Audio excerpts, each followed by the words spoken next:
Bismillahirrahmanirrahim. Assalamualaikum warahmatullahi wabarakatuh. Innal hamdalillahi nahmaduhu wa nasta'inuhu wa nastahdihi wa nastaghfiruhu wa na'udzu billahi min syururi anfusina wa sayyiati a'malina. May yahdihillahu fala mudhillalah wa may yudlil fala hadiyalah.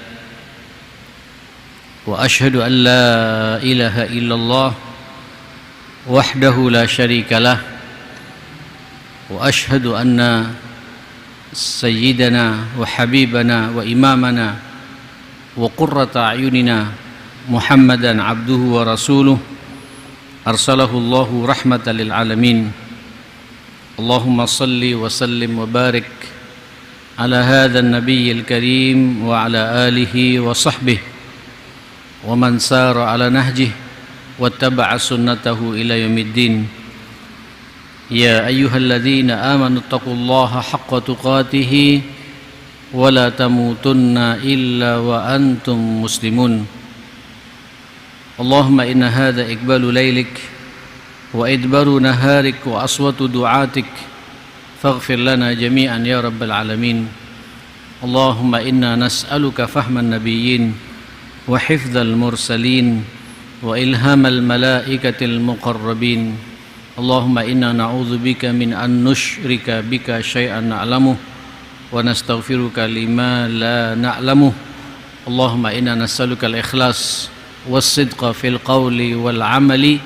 Bismillahi tawakkaltu 'ala Allah wa la haula wa la quwwata illa billah. Jamaah sekalian, mari kita lanjut tentang babur raja ini. 7 hadis sudah kita bahas. Mari kita renungi hadis berikutnya.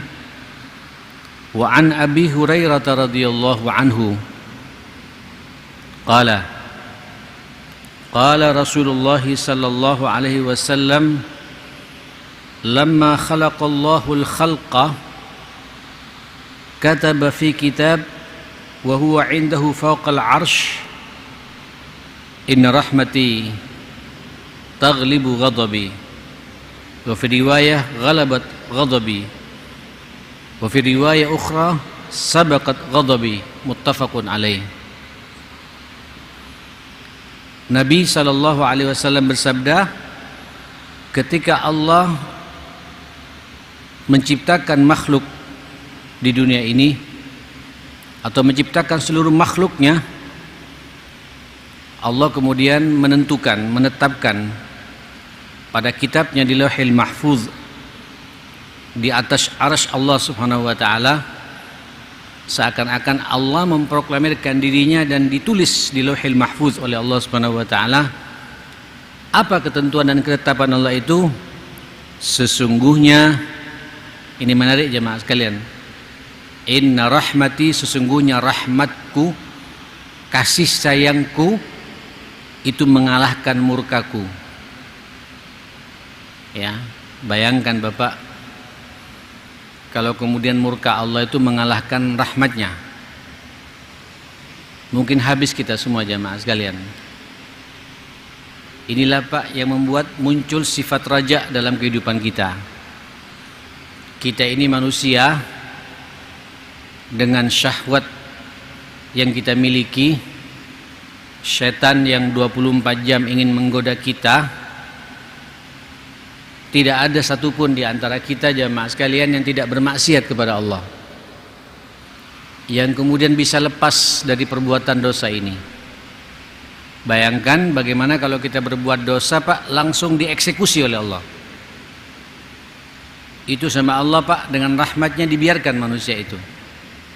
Contoh, mohon maaf, siapa Pak yang hari ini dari pagi tadi sampai malam ini yang kemudian mata kita bisa selamat tidak bermaksiat kepada Allah? Buka YouTube, buka WA dari lawan jenis, melihat langsung di toko lawan jenis sesuatu yang diharamkan yang kita nikmati. Bayangkan Kalau kemudian murka Allah itu muncul Pak, lebih dominan daripada rahmatnya, mungkin mata kita dibuat juling Pak, oleh Allah Subhanahu wa taala. Mungkin mata kita dibuat buta oleh Allah Subhanahu wa taala, tapi dibiarkan oleh Allah. Kenapa? Allah punya rahmat yang sangat luas Pak. Rahmat Allah mengalahkan murkanya. Ditunggu oleh Allah Subhanahu wa taala jemaah sekalian. Barangkali nanti hambaku sebelum tidur dia mau istighfar dan bertobat kepadaku.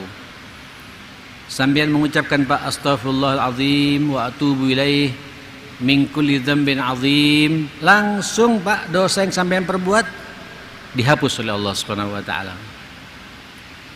Bayangkan pula, mohon maaf, siapa di antara kita Pak selamat pagi ini, dari mulai tadi pagi sampai siang ini, yang mulut kita tidak bermaksiat kepada Allah, berbohong, menggunjing orang, memfitnah, berbicara yang tidak ada manfaatnya, ya. Bagaimana ketika kita kemudian bermaksiat, mulut ini langsung dieksekusi oleh Allah Pak. Begitu maksiat, berbohong, berkata-kata yang kotor, riba, gunjing orang, langsung kita Pak dibuat bisu oleh Allah Subhanahu wa taala. Itu oleh Allah dibiarkan, ditunggu. Karena apa? Karena Allah punya rahmat yang ghalabat ghadabi, mengalahkan murkanya Allah Subhanahu wa taala. Bapak, Ibu, ini saya ketika baca hadis-hadis begini Pak, jadi tersenyum, jadi optimis betul.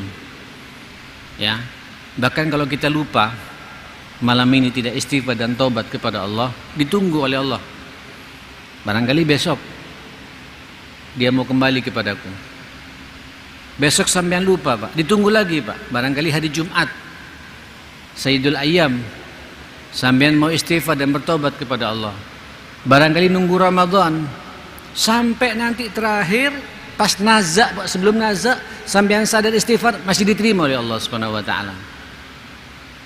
Ini Pak bentuk rahmatnya Allah, kasih sayangnya Allah kepada kita manusia. Makanya Allah mengatakan, kul ya ibadiyalladzina asrafu ala anfusihim, katakan ya Muhammad kepada hamba-hambaku yang melampaui batas itu terhadap dirinya sendiri, suka bermaksiat kepadaku, menyelisihi aturanku, tidak mengikuti perintahku, bahkan menikmati larangan-laranganku. La taqnatu min rahmatillah, tidak boleh kita putus asa Pak akan rahmatnya Allah. Innallaha yaghfirudz dzunuba jami'a, sesungguhnya Allah Subhanahu wa taala mengampuni semua dosa-dosa kalau kita Pak, Ibu mau beristighfar dan bertobat kepada Allah, dibuka oleh Allah Subhanahu wa taala. Ini Pak makna wa rahmati taghlibu ghadabi, rahmatku mengalahkan murkaku.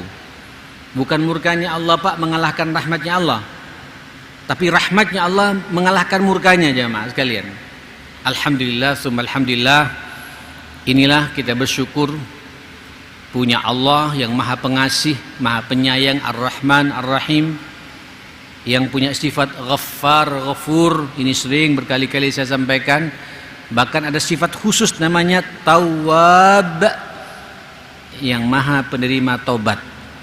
Sebesar apapun pula dosa yang kita perbuat, ya, hatta bunuh orang sekalipun Pak, dan kemudian sampean sadar sesadar-sadarnya kembali ke jalan Allah, siapa yang menghalangi kita dengan Allah Subhanahu wa taala? Saya jadi teringat pula kisah Abu Hurairah Pak, ketika berfatwa, datang orang, dia mengatakan, saya celaka. Dia ingin menemui Nabi Pak, malu, sehingga curhat kepada Abu Hurairah. Kenapa ya akhi? Saya zina. Tidak hanya zina, dan wanita yang saya zinai itu hamil. Setelah lahir saya bunuh anaknya karena saya merasa malu. Hal min taubah, ada enggak taubat di sini? Pak, Ibu, para pemirsa, para pendengar dimanapun berada malam ini, kata Abu Hurairah, halakta wa ahlakta, engkau celaka dan engkau mencelakakan orang. Tidak ada peti potobatan buat engkau gitu. Kemudian orang ini Pak lari menangis, hilang jemaah sekalian, tidak ketemu arahnya. Kemudian Abu Hurairah sadar Pak, loh kok bisa ya saya berfatwa begitu, padahal Rasulullah masih hidup, kenapa saya tidak menanyakan sama Nabi? Kemudian Abu Hurairah Pak menceritakan kepada Rasulullah, tadi ada orang yang sudah mengatakan demikian, demikian, dan demikian. Dia zina dengan seorang wanita, kemudian hamil dari perzinahan itu sampai lahir, kemudian anaknya dibunuh. Apakah ada pintu pertobatan? Saya katakan ini dosa besar, tidak ada pintu pertobatan buat kamu. Engkau celaka dan mencelakakan orang. Ilaika ani, jauhi saya takut azab Allah menimpa kepada saya gitu. Apa kata Nabi? Engkau yang celaka dan engkau pula mencelakakan. Siapa yang menghalangi dia dengan Allah Subhanahu wa taala gitu. Itu ya akhi, katanya Abu Hurairah Pak, kayak orang gila Pak. Mencari orang itu, masuk kampung, keluar kampung. Ya, sampai kata para sahabat, saya tidak nyangka kalau Abu Hurairah sampai sebegitu takutnya untuk mencari orang itu, karena dia telah memvonis seakan-akan tidak ada pintu pertobatan. Ternyata ada pintu pertobatan jamaah sekalian. Sampai akhirnya ketemu Pak, orang itu menangis katanya di satu tempat, tidak makan berhari-hari, dia menyesal akan dosa-dosanya. Kemudian dipanggil, diajak oleh Abu Hurairah, dipertemukan dengan Rasulullah sallallahu alaihi wasallam. Dalam satu riwayat kata Nabi, kau sudah wudu? Belum, maka diwudukan Pak. Lemas betul orang ini. Ayo salat dulu kata Nabi. Subhanallah, begitu salat Nabi membaca surat Alhaakumut Takatsur hatta zurtumul maqabir.